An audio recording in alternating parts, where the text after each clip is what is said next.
Welcome to Nourish with Kristin, your weekly chat with certified nutrition therapist and lifelong foodie Kristin Whitaker, coming to you from Utah Natural Wellness with a reminder that your food should serve you. So, let's dish!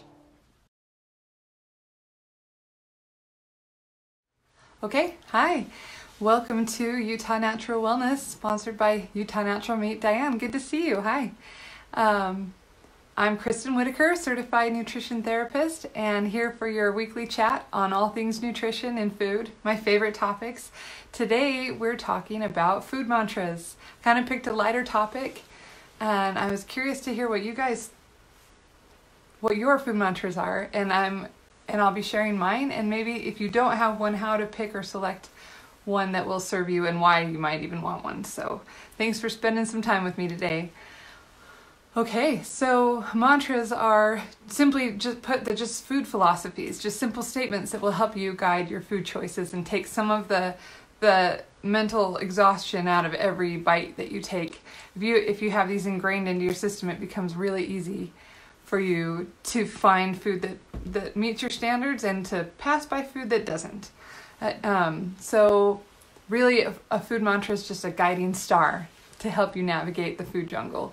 So some people get a little bit overwhelmed when I say that because their mind starts listing off all these rules and specifics, and that's not what I'm talking about. I'm not talking about food rules. So those are very helpful for different situations and different times, and also very changeable according to circumstances, but a food mantra is more enduring and lasting. So just to demonstrate that, let's take a couple examples. So I've got here Michael Pollan's food rules. This is like the canon of nutrition for so many people. If you haven't read it, you should. It's a very quick and simple read, and it's so profound. I love that my copy, I don't know if you can see, has actual food on it. It's splattered with something. It's probably a smoothie of some kind. Okay, so it's called Food Rules. He couldn't be more clear about that. But you could boil this whole book down into one sentence. And many of you know this already, but Michael Pollan would say, eat food, mostly plants, not too much. It's really simple, short and sweet, right? You could open the book and find more specifics, like eat mostly plants and especially leaves. If it was made in a plant, don't eat it. What else do we have? Eat food that will rot. Avoid foods you see advertised on television. Avoid foods that are pretending to be something they're not. There's so many nuggets in here, they're so good. But we don't have to get lost in the specifics. Just remember, eat food, not too much, mostly plants, and you're good. So another example I wanted to share is maybe some of you are familiar with Glenn Livingston's work. He does Never Binge Again. Do I have that one? Anyway, that's one of my favorite psychological arsenals to help you through binge eating and navigate food addictions. It helps me a ton, more than any other one I've read. But he's got this book, 101 Best Food Rules. And that might be a little overwhelming because it's so specific. It'll help you make rules for every little tiny condition in your life that might trigger you to overeat. So he's got lots of always and lots of nevers and things like never eat more than 2 slices of pizza per sitting, or I always eat only 3 meals per day with nothing in between. I always exercise for at least 30 minutes each calendar day. These are specific rules that you would set for yourself for specific reasons and specific times. But if you boiled his whole philosophy down to a mantra, what we're talking about today, it'd simply be something like, I am in control of my food, not the other way around. Simple as that. All the rules that both Michael Pollan and Glenn Livingston set up are just to help you be successful at the mantras. So if you can really internalize and take in your mantra so that it infiltrates the philosophy of being, of who you are, you don't have to fixate on little things like calorie counting and do's and don'ts. You just become intuitive at making the choices that serve you best. And that's what I love about mantras and why they're so empowering to me. So let's see if we have... I put this on Facebook to ask if anyone wanted to share theirs, and if you do, pop it in while we're talking. That's great. I love Tracy wrote in. She's always so willing to share, and I love Tracy. If you're there, I love you. She shared this one. Nothing tastes as good as healthy feels. and let that sink in for a minute. I love that. So I've heard that said before, nothing tastes as good as skinny feels, and I don't like that one so much because it's not true. Skinny is such a specific and arbitrary term, and so when I hear that, the first thing I think is not true. Truffle mac and cheese tastes so much better than skinny feels. I could live on that and never fit into my skinny jeans and be okay. But when she says nothing tastes as good as healthy feels, that's so much more empowering. And I know Tracy and others have lost their health and had to gain it back. And for those of us who've had health struggles, it's true. Nothing tastes as good as being vibrant and full of energy and free of illness and pain.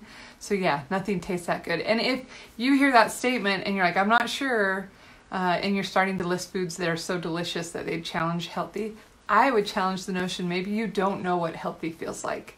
I think so many of us are living with chronic pain and conditions that we just accept as normal, and we don't actually know what healthy feels like, what our potential for healthy actually is. So adopting this as your food mantra would help you come to realize that and to accept vitality as your standard rather than a temporary flavor. Also, if you embrace this healthy lifestyle, you get really good at finding healthy flavors that surpass anything that would harm you with harmful chemicals or ingredients or inferior quality. That makes sense. So thank you, Tracy. I'm going to say that one more time. Nothing tastes as good as healthy feels. I love that. I love having a food philosophy because it takes, like I said, a lot of the guesswork out of your daily decision making. We're bombed with choices everywhere we go, and so what to eat is just another of a million choices. So if you can do anything to lower the mental strain around there, that's awesome. So a mantra will take away the guesswork. It also adds intentionality to our diet, which is so powerful, because if we are just eating at the mercy of our schedule or what's available, or because I'm hungry, or even worse, just mindless eating because it's there, we are at the mercy of other people, of their design for our bodies, of their plans. And that's no way to live, right? You wouldn't live your life that way in any other condition. Why do we do that with food? So if we have a mantra or a philosophy, we're adding intentionality to our foods. We are using food to create our vision of ourselves. That's powerful. So likewise, having a philosophy puts us in control rather than in a seat where we're a victim, where an illness happened to us. We became sick. We lost our energy.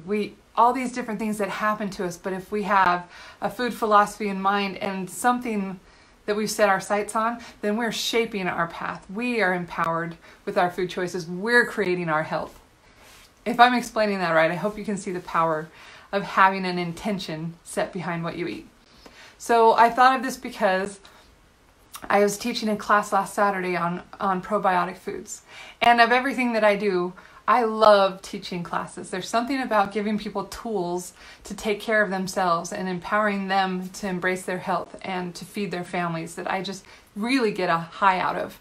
So, but every single class I start with my food mantra. So I thought, well, hey, let's just discuss that here and see if I can bring it to more people, because really it's what's fueled so much of my experience built around food. So really simply, I'll read them off and then we'll discuss it for a minute. I feel like I built this up. This is not too profound, but this is what guides me. 1, you are what you eat. Have you ever heard that one before? It's pretty original, right? You are what you eat. 2, you are what you eat eats. And 3, you are what eats what you eat. And these are the 3 principles I try to use in all my food choices. So let's back up. Number 1, you are what you eat. I realize that's pretty simple, but I was watching a Red Table discussion with Will and Jada Smith. If you haven't seen this one, go back and look for it. It was the last week of September 2019, and Will Smith just comes out and he goes, did you know you are what you eat? I mean, really, you are what you eat, like it had just barely occurred to him. And I realized a lot of us have heard that but haven't thought about it. But really what we eat, every bite we take, is a chance to rebuild the body that we want. If we're not happy with what we're given, what we have right now, we'll fix it. Let's fix that. If it's not running the way you want, let's optimize it. Let's tweak things and get things going the way they should be.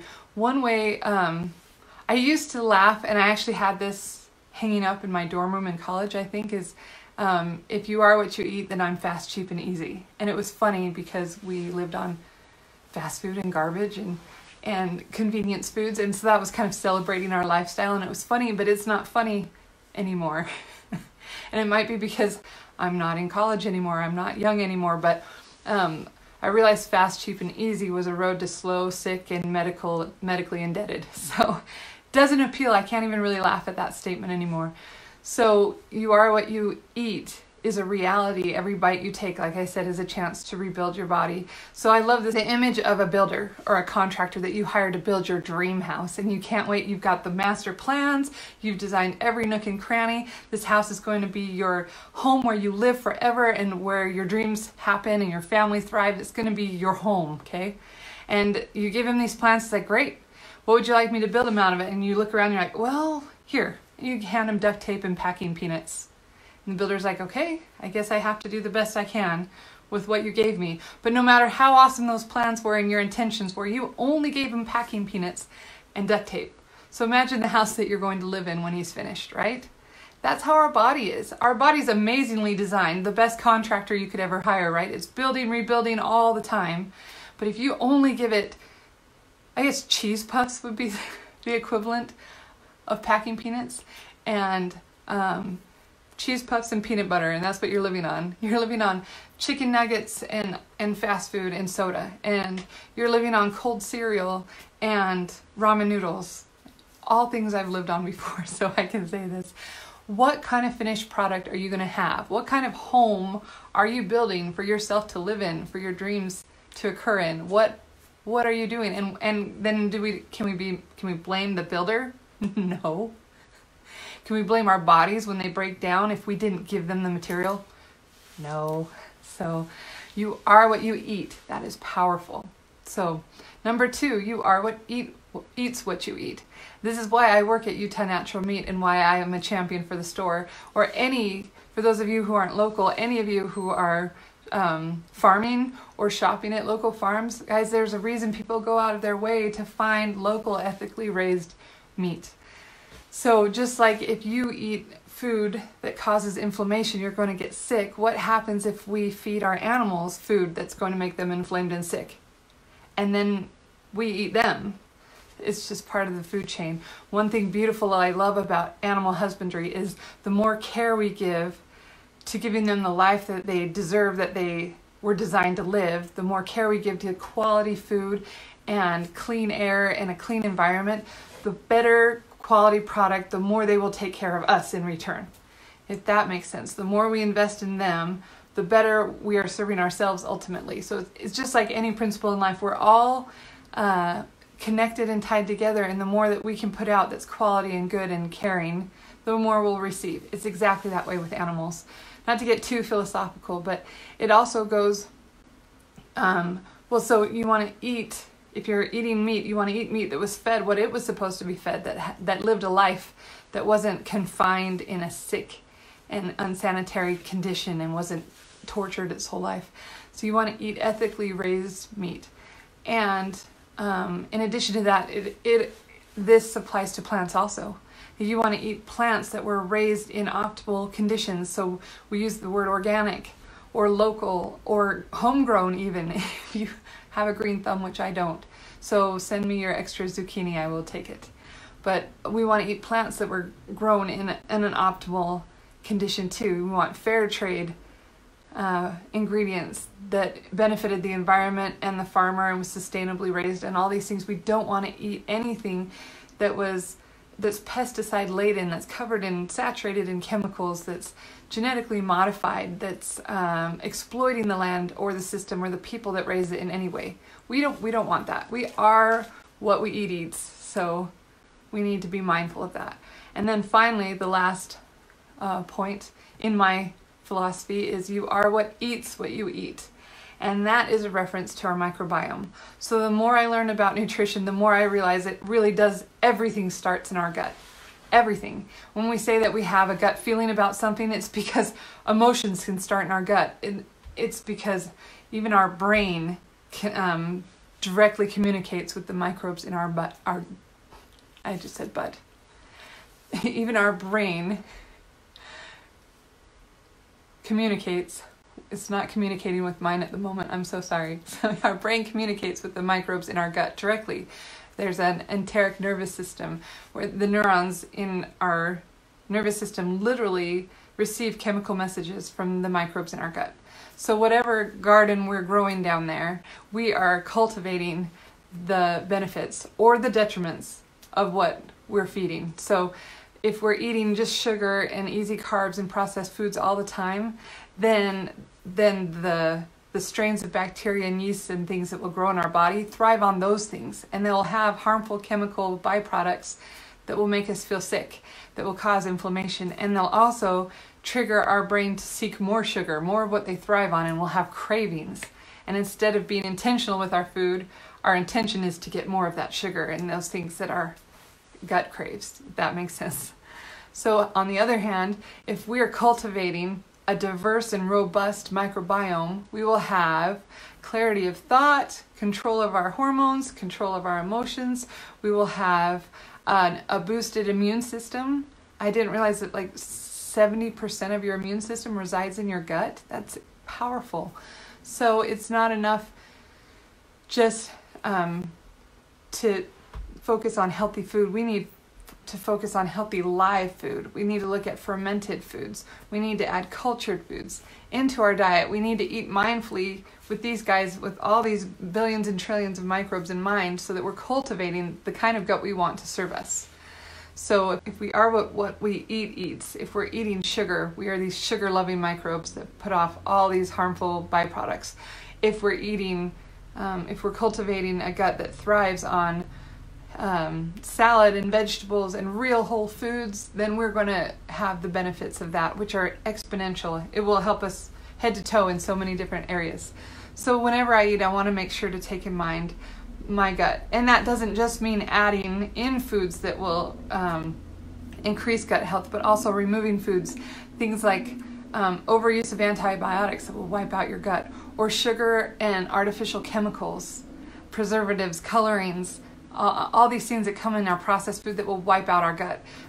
Sugar, alcohols, or aspartame, a lot of the diet sweeteners, those wipe out your gut. Things like that we want to avoid. So if we're mindful of our gut, suddenly every bite we take will influence us for good or for bad with this gut garden that we're cultivating. So you are what you eat, you are what you eat eats, and you are what eats what you eat. So just to take an example of this in action, and this doesn't have to be this in-depth, long process. This can happen really quickly in your mind as you think. But today so after this, I got to hurry and clean up, and I'm headed to work, and I get home like exactly at dinner time, and I have just a small window of time before everybody's off for their evening activities and commitments. And Tuesdays are a little stressful for me because I have a very small window to make dinner and get it on the table. So I prep it ahead of time, and I was looking and I thought, what do I want to do? Well, it's cold today, guys. It's the 1st of October, and it's got this chilly nip in the air. Like, I went and drove carpool wrapped in blankets. I don't know how the boys in my carpool were wearing shorts. That just drives me crazy. But I had blankets and bunny slippers and everything I could put on to stay warm. It's that kind of day. So I thought, I'm going to make a stew. Sounds delicious, and it sounds comforting, and it sounds wonderful to me. So does that meet my criteria? Well, I used grass-fed beef. I had some in the freezer. I pulled that out. And the vegetables I had weren't organic, but what I had is going to work. It's still good food. So it ticks that box. It's going to provide nutrients and fiber and all these good things. And then finally, to eat what we eat's the gut health part of it. When I serve this, so I put this all in the pot. I've just poured this, I browned the beef, I put the vegetables in, I poured bone broth over it, and it's going to simmer all day until I come home from work, and it will be done. And then when I serve it, I love to put a spoonful of sauerkraut in the bowl with it to give it kind of a sour flavor and that crunchy cabbage, or just to pour some of the juice in, and then suddenly I've boosted it into a gut healing food also. So that ticks every box. And besides being healthy, something I'm proud to build my body out of, ethical, and supporting gut health, it tastes really good. And I'm pretty hopeful my kids will eat it. So that's a win in my book. Now, does everything I eat and put in my mouth fit all 3 of these criteria? No. True confessions. So just like I think a lot of our philosophies are, there's exceptions or times that we fall short, and it could be for reasons like a birthday party or a social event or something rare that came across that you just had to try. And is there shame in that? No, because you were mindful and you made that decision and you realized, well, this is off plan for me, but I want to experience this for whatever reason, and then I'll be back on plan. Because just the fact of having this philosophy in place makes you mindful. It's not a failure every time you go off plan. Does that make sense? If you're just mindlessly, aimlessly eating whatever comes along, then you've already set yourself up to fail. But if you have a plan, then even if you aren't 100% compliant with that, you're already succeeding, because your choices will be good 90-95% of the time, right? And if you fail, or if you cheat, or if you step aside, there will be a reason behind that, and even that will allow you to enjoy that food more. So if you're eating something, I'm most often, if it's a pastry or something really artistic, a sushi roll or something I couldn't make, and it's a renowned chef and I have to taste this, it's because I'm just carried away by the artistry of it and I'm craving that experience. And is that a failure if it doesn't meet my nutritional philosophies? It's probably not supporting my gut health, these kind of things. No, because it's an exception. And I was mindful about it. And just knowing that I made an exception allows me to celebrate it, because I realize this isn't my normal, and it feels even more special for me. It's not a shame-ridden experience, and I'm not hiding what I'm doing or hanging my head or beating myself up later. So yeah, so just having this philosophy, it doesn't tie you in to something restrictive. It actually empowers you to make better choices overall, and then to even enjoy if you go off plan for a little bit. So let me cover ways that you can come and chat with me. So I'm in the store, Utah Natural Meat and Milk in West Jordan. We're open Tuesdays and Thursdays from 2 until 6, and Saturdays 10 till 3, and I'm there with my kids almost every store day. So a great way to come visit with me is just to come check out the store and come chat behind the counter. I love talking to customers. I hear your stories, I hear your challenges and your successes. I love it when people share their recipes and their favorite foods with me. I just soak that all in, and I love to brainstorm ideas to help with issues that you're having. So that's a great way to do it. Another way is you can go to my website, nourishwithkristin.com, and you can actually set up a free 20-minute health empowerment session where we explore what is holding you back and see if I can help you with a plan for that. And I've really enjoyed those. I've got to know some people and their struggles, and more often than not we leave with a plan, so it's really exciting. So consider doing that. And also you can I hope, well, if you're listening to this, then you're probably in our group Utah Natural Wellness already, but invite your friends. And the more people we have in this group discussing, the more ideas we have going in, the more we'll all get out of it. And I love talking food with everybody.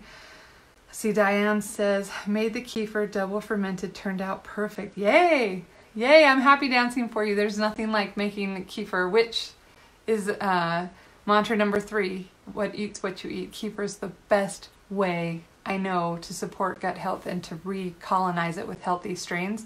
But there's that feeling of your first batch turning out perfect that is just like, yes, I can do anything. So good job, Diane. That's amazing, and I'm glad you shared that. If you need some more tips on how to eat healthier, or to find ethically raised and sustainable foods, or how to eat better for your gut health, let me know. I'm here to help. And anytime in the comments, please let me know your food mantra. I'd love to hear it. So thanks for joining me today, and I'll see you in the store.